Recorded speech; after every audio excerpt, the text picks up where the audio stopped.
നമസ്കാരം വിൽപ്പറ്റി. നമ്മുടെ ഇന്നത്തെ ക്ലാസ് എന്ന് പറയുമ്പോൾ ഹൈ ഫ്രീക്വൻസി മെഷീൻ്റെ ഒരു ക്ലാസ് ആണ്. നമ്മുടെ പാർലറുകളിലെല്ലാം സാധനങ്ങളുണ്ട്, ഉപയോഗിക്കാൻ എല്ലാവർക്കും പേടിയാവുന്നു, മാറ്റി വെച്ചിരിക്കുന്ന സാധനമാണ്. അതിൻ്റെ യഥാർത്ഥ ഉപയോഗവും ആർക്കും അറിയില്ല. ഇന്ന് അതിൻ്റെ ഒരു ഡീറ്റെയിൽ ക്ലാസ് ആണ് തരുന്നത്. ഈ ക്ലാസ്സിൽ ഇത് എങ്ങനെയൊക്കെ ഉപയോഗിക്കാം, ആർക്കൊക്കെ ഉപയോഗിക്കാൻ പാടില്ല അങ്ങനെയുള്ള ഡീറ്റെയിലുകളാണ്. ഓരോ ടൂളുകളെ ഞാൻ ഡീറ്റെയിൽ ആയിട്ട് പരിചയപ്പെടുത്തി, അതുപോലെ തന്നെ അത് ചെയ്യുന്ന രീതിയും കൂടെ കാണിച്ചു തരാം. ഇതാണ് ഹൈ ഫ്രീക്വൻസി മെഷീൻ്റെ മെയിൻ എക്യുപ്മെന്റ്സ്. ഓക്കെ, ഇതിൽ നമ്മൾ ആവശ്യാനുസരണം ഉള്ള പ്രോബുകളാണ് നമ്മൾ അപ്ലൈ ചെയ്യുന്നത്. ഓക്കെ, ഇതിലെ പ്രോബ് എന്ന് നമ്മൾ പറയുന്നത് ടൂളിനെയാണ് പറയുന്നത്. ഇതിൽ 4 ടൈപ്പുള്ള ടൂളുകളാണ് ഇപ്പോൾ വരുന്നത്. നേരത്തെ ആണെങ്കിൽ ഒരുപാട് വെറൈറ്റി ആയിട്ടൊക്കെ ഉണ്ടായിരുന്നു. ഇപ്പോൾ നമുക്ക് യൂസ് കുറവായതുകൊണ്ട് ഇത് 4 ടൈപ്പ് ടൂൾ മാത്രമേ വരുന്നുള്ളൂ. അപ്പം ഓരോ ടൂളും എന്തിനൊക്കെ ഉപയോഗിക്കുന്നു, ഏതൊക്കെ ഭാഗങ്ങളിൽ ഉപയോഗിക്കുന്നു എന്നുള്ള ഡീറ്റെയിൽ തുടങ്ങും. എല്ലാ പാർലറും കൂടുതൽ യൂസ് വരുന്ന ടൂളാണ് ഇത്. ക്രോം പ്രോബ് എന്ന് പറയും. ക്രോം പ്രോബ് നോർമലി നമുക്ക് അറിയാം, നമ്മൾ ഡാൻഡ്രഫ് ട്രീറ്റ്മെന്റ് ഒക്കെ കൊടുക്കുന്നുണ്ട്. ഈ ഒരു പ്രോബ് മാത്രം നമുക്ക് സ്കാൽപ്പിൽ ടച്ച് ചെയ്താൽ പ്രോബ്ലം ഇല്ല. ബാക്കിയുള്ള പ്രോബുകളൊക്കെ നമ്മൾ ഡിസ്റ്റൻസ് ഇട്ട് വേണം അപ്ലൈ ചെയ്യാൻ. ഈ പ്രോബ് എല്ലാം തന്നെ നമ്മൾ യൂസ് ചെയ്യുന്നതിന് മുമ്പ് സ്റ്റെറിലൈസ് ചെയ്യണം, യൂസ് ചെയ്തതിനു ശേഷം സ്റ്റെറിലൈസ് ചെയ്തിരിക്കണം. സ്റ്റെറിലൈസ് ചെയ്യാനുള്ള നമ്മൾ ആസ്ട്രിജന്റ് ഉപയോഗിച്ചൊന്ന് തുടച്ചാൽ മതി, വലിയ സ്റ്റെറിലൈസർ ഒന്നും വേണ്ട. ഇത് കൊടുക്കുന്നതിന്റെ ഉപയോഗം ഡാൻഡ്രഫ് ഫംഗലിനെ റെസിസ്റ്റ് ചെയ്യാനും അതുപോലെ തന്നെ അലോപേഷ്യ, വട്ടത്തിൽ മുടി ഒഴിഞ്ഞു വന്ന അസുഖങ്ങളൊക്കെ ഇതിന്റെ ഒരു ഫ്രീക്വൻസി അവിടേക്ക് പതിക്കുന്ന സമയത്ത് നമുക്ക് ബ്ലഡ് സർക്കുലേഷൻ കൂടുകയും അതുപോലെ തന്നെ ഹെയർ ഗ്രോത്തിനെ സപ്പോർട്ട് ചെയ്യുകയും ചെയ്യുന്നതാണ്. അതുകൊണ്ടാണ് ഇത് നമ്മൾ ഡാൻഡ്രഫ് ട്രീറ്റ്മെന്റിനും ബാക്കിയുള്ള സ്പായ്ക്കും ഒക്കെ ഇത് ആഡ് ചെയ്ത് കൊടുക്കുന്നത്. ഇതാണ് കോം പ്രോബ്.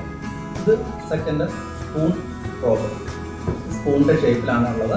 ഇത് നമ്മൾ ഉപയോഗിക്കുന്നത് ഫേഷ്യൽ സമയത്ത് നമ്മുടെ ഫേസിൽ കൊടുക്കാൻ, അതായത് നമ്മുടെ ഡബിൾ ചിന്ന് ചാടുന്നതിനും നോസിന്റെ സൈഡിലും ഒക്കെ കൊടുക്കാനാണ് ഈ ടൂൾ ഉപയോഗിക്കുന്നത്. ഹൈ ഫ്രീക്വൻസി നോർമലി നമുക്ക് സ്കിന്നിൽ കൊടുക്കുമ്പോൾ ഉണ്ടാകുന്ന വ്യത്യാസം നമ്മുടെ സ്കിന്നിലുള്ള അണുബാധകളെ കുറയ്ക്കാനും അതുപോലെ തന്നെ സ്കിൻ റെജുവിനേറ്റ് ചെയ്യാനും സപ്പോർട്ട് ചെയ്യും. ഇത് സ്പൂൺ പ്രോബ്. ഡബിൾ ചിൻ ഓവറായിട്ട് ചാടിയിട്ടുള്ളവർക്കൊക്കെ ഫിറ്റ് ചെയ്യുമ്പോൾ ഇത് ഇൻക്ലൂഡ് ആയിട്ട് കൊടുക്കണം. ഇത് മൂന്നാമതായിട്ടുള്ള ഇതാണ് മഷ്റൂം പ്രോബ്. ഒരു ചടവരുന്ന ഷേപ്പിലുള്ളതാണ് ഇത്.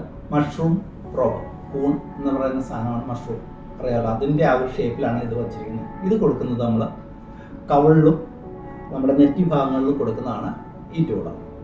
ഇനിയുള്ളത് ബൾബ് പ്രോബ്. ഇത് നമ്മൾ ശരിക്കും ആക്നെ വൾഗറിയൊക്കെ ഉള്ള കസ്റ്റമർക്ക് അതിനെ അണുബാധ കുറയ്ക്കാനായിട്ടാണ് ഈ പ്രോബ് ഉപയോഗിക്കുന്നത്.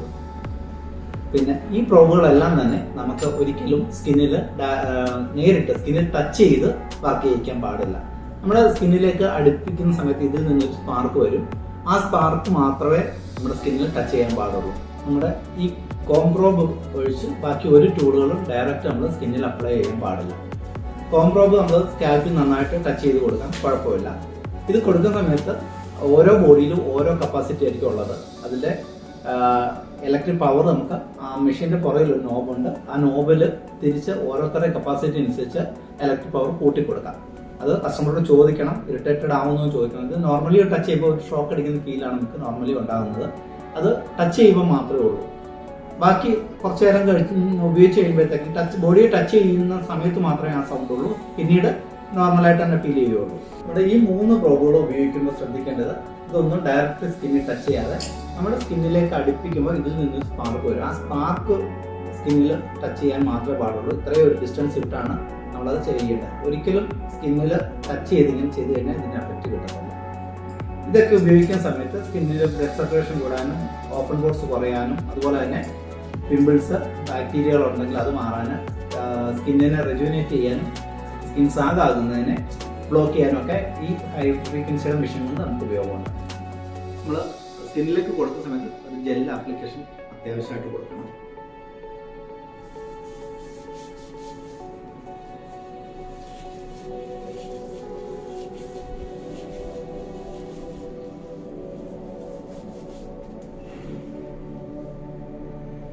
ഈ പ്രോബ് ഇതിലെ ഉള്ളിലേക്ക് ഇൻസേർട്ട് ചെയ്ത് ജസ്റ്റ് ഒരു ലോക്ക്.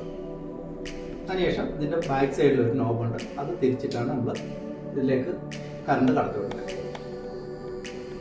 ഈ ഒരു സൗണ്ട് നമ്മൾ ശ്രദ്ധിച്ചറിയാൻ പറ്റും. അത് കൊടുക്കുന്ന സമയത്ത് എപ്പോഴും ഈ ഒരു ഡിസ്റ്റൻസ് കീപ്പ് ചെയ്യണം. നമ്മൾ സ്കിന്നുമായിട്ട് ഡയറക്റ്റ് ടച്ച് ചെയ്യാതെ ഒരു ഡിസ്റ്റൻസ് കൊടുത്തുകൊണ്ട് സ്കിന്നിനോട് അടുപ്പിക്കുമ്പോൾ നമുക്കറിയാൻ പറ്റും സ്പാർക്ക് വരുന്ന സൗണ്ട്.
ഇത് സ്പൂൺ പ്രോബ് ഉപയോഗിക്കുന്നത് നോസിൻ്റെ ഈ സൈഡിലാണ്.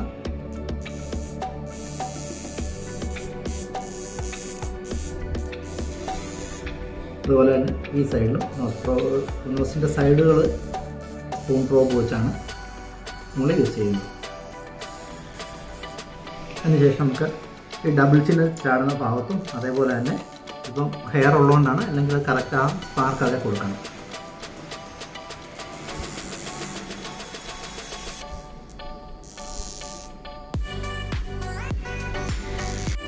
ഇത് ബൾബ് പ്രോബ്ലം, നേരത്തെ പറഞ്ഞ നമ്മുടെ പിമ്പിൾസിലെ ഇൻഫെക്ഷനും അണുബാധയൊക്കെ മാറാൻ വേണ്ടിയാണ് ഇത് കൊടുക്കുന്നത്.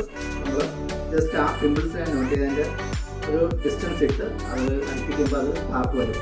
അത് ശ്രദ്ധിക്കണം കൊടുക്കാൻ.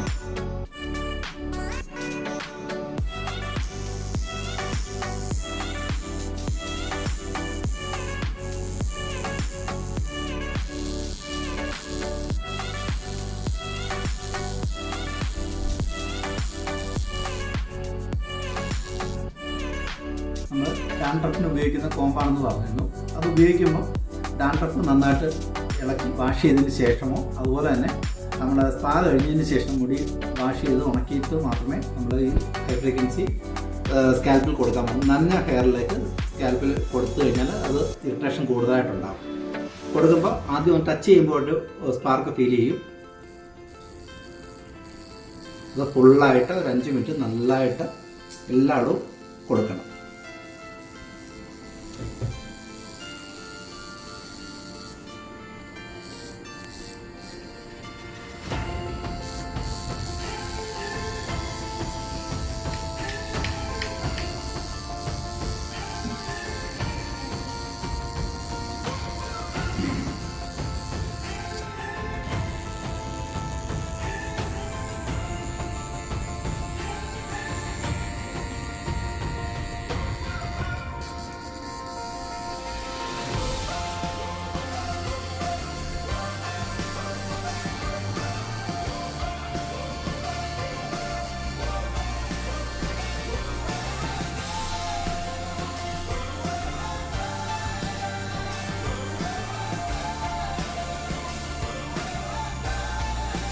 അഞ്ച് മിനിറ്റ് നല്ലപോലെ സ്കാൽപ്പിൽ ഹൈഡ്രേഷൻസ് കൊടുത്താലേ അതുകൊണ്ട് ഗുണമുള്ളൂ.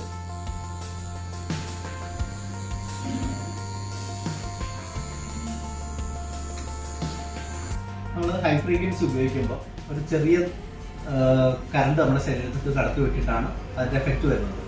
ഓരോ ബോഡിയിലും ഓരോ തരത്തിലുള്ള എഫക്റ്റ് ആയിരിക്കും ഉണ്ടാവുക.